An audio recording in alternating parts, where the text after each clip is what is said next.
Hello Cancer, here is a general look at your solar chart for September 2016. An interesting month, September 2016. I think we'll look back and say, now that's when it all began. Excuse me. Whatever it is. So there's going to be a solar eclipse that's happening on September the 1st. In Virgo, and there's going to be a lunar eclipse on September the 16th in Pisces, both of which are at a good angle to your sun sign, so that's a good start. The solar eclipse is in your house of communications and education, so it could be a time of fresh starts related to those things, also to travel and time to get into a new subject, do some training, make that connection with someone or something that you've been putting off, related to maybe your thoughts and your feelings on things, and putting them out there, writing, speaking, or other sort of creatively expressive sorts of ways. It can be like that, but also you can be going back over things as well, over the past, and sort of reviewing what you thought then and what you think now. Now, during the solar eclipse, the Sun and the Moon are going to be opposing Neptune and at right angles to Mars and Saturn in our skies. And these energies create what is called a T-square or a working triangle, and it's got a lot of heat to it. It is quite tense, and the energy needs somewhere to go, especially with Mars there on one of the points, because Mars is a bit of a detonator. Mars is a triggering energy.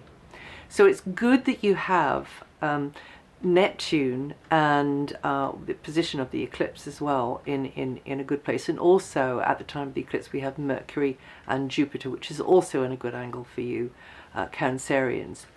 But you maybe need to veer away from the Sagittarian end as much as you can, which is where Mars-Saturn is, and pay more attention to the Neptunian end, which is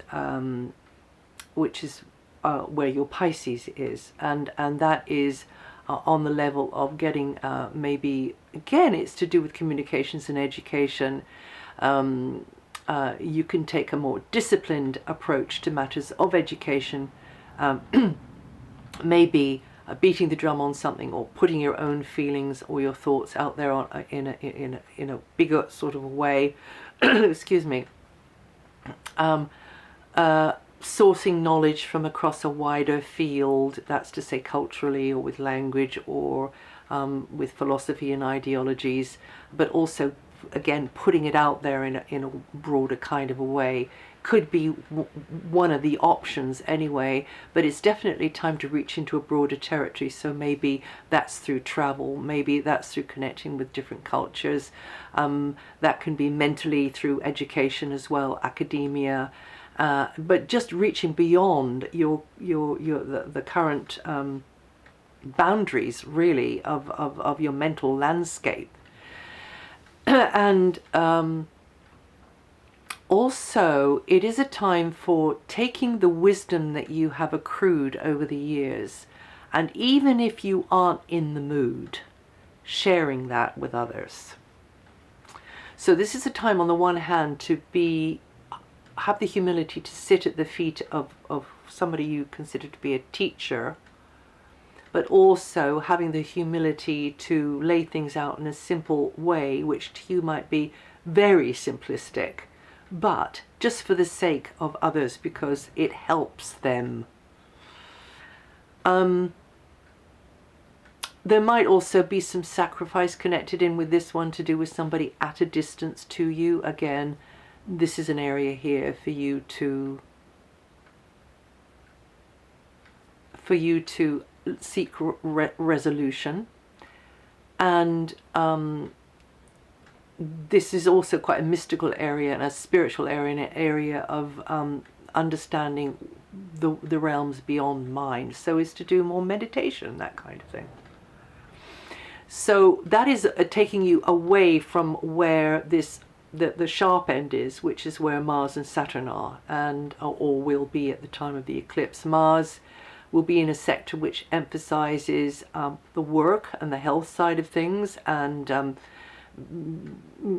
being proactive there with those, considering how to manage, operate or fix anything related to health or fitness. And you could be more involved with service providers, people who seem to have the answers related to health, skilled people. So daily duties and methodologies are highlighted, and you might have to get your head around the mechanical details of the how and the when, and the where of things. But you can get a lot done if you keep up with, you keep kind of going in a almost like a soldier marching forwards with those daily duties, whether they're related to health or the job, and might be somebody else's health as well. And you can achieve success in the end. But this eclipse energy will be taking that on through this 6 months, you see, even long after Mars has moved out of there. In fact, Mars will move out of there on the 27th into your opposite sign. And that means that personal or professional exchanges are likely to become more lively, dynamic, and you might feel pushed, or you might be the one that's being a little bit more, over assertive, and that might be overwhelming for somebody else. So try not to dive in head first there. But on the other hand, you and someone could get an awful lot done together. You can be very active and happy together in what you're doing. Then we have, just looking at Venus here. Venus until the 24th is beaming a very warm, friendly light into the root of your chart. This can manifest as more warmth and togetherness, the feeling at home or with family. It could be a good time to just appreciate where you are, what you have, or indeed if there's house hunting going on or DIYing, this is really good for that, especially considering that Jupiter is going to be in there from the 9th for a year.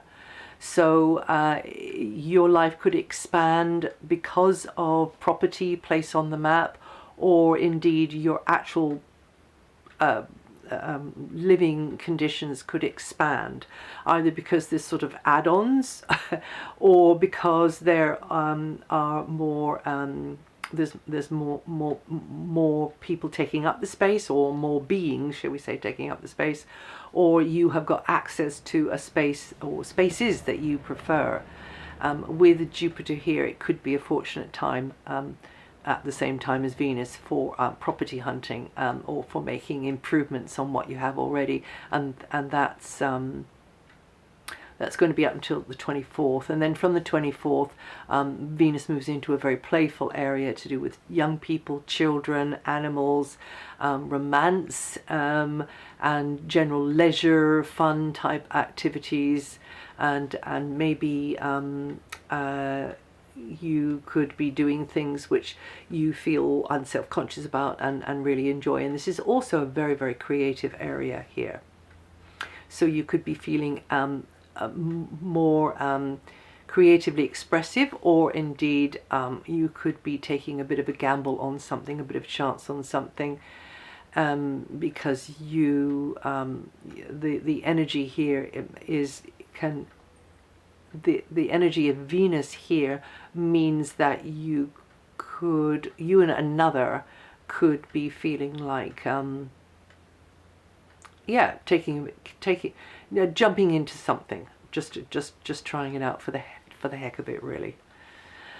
And then we have the Sun moving on the 23rd, and that means that your attention is more centered on the base of operations, your home, or maybe if you're not at home, just an HQ of some kind. And also you could be feeling a little bit more sensitive from there on in, or for a short time anyway, for a few weeks, about 4 weeks there.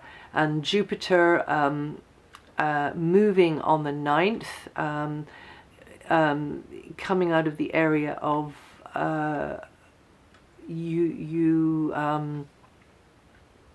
learning new stuff over this previous year, and getting to know new people, making new connections. You Cancerians born from the 17th of July with 27 degrees rising, going to feel that energy the most, and then Jupiter moves on the 9th and then will be at the root of your chart for the coming 12 months. And this can help bring in more stability connected to where you live, or with the family, or with the neighborhood, and it will help you settle down emotionally, make you feel more help you to feel more harmony. And for some, there could be a newcomer in the family, or you're accommodating others more often at home, or getting together more in the home space, maybe either your own or somebody else's. Cancerians born in the first few days of the sign with up to 6 degrees rising will feel this energy the most this month. And then Uranus, you Cancerians born the 14th to the 17th of July, or 23 to 25 degrees, will feel that the most. And Pluto in your opposite sign, those of you born 5th to the 9th, or with 14 to 17 degrees rising, will feel that the most. Now, I mentioned last month about Saturn Neptune, and this is a difficult energy, and this energy is going to be picked up by this eclipse happening on the 1st, because there are hidden things here, or it's easier to get sort of whisked away into a sort of I don't know, castles in the air, pie in the sky, or indeed sucked into something which is not has not got a real validity behind it, or a truth behind it. There can be misrepresentations going on, or a misleading information around, and this has been going on over June, July, and it will be August, September time. So just be aware of that. Your Neptune actually is the current position of Neptune to your sign is a good one, but there can be indecision and uncertainty, perhaps related to the work you're doing, the people that you're working with or for. It can feel a little bit like that, but it's like you're progressing along, but you haven't quite got to the answer yet. So you have to give it some more time there, but it doesn't mean to say you can't be starting to think about how to make the improvements. And that's it for now. And if you know your rising sign or your moon sign, listen to those. And also this material is written up on my website, DianaGarland.com. And I'll see you the next time.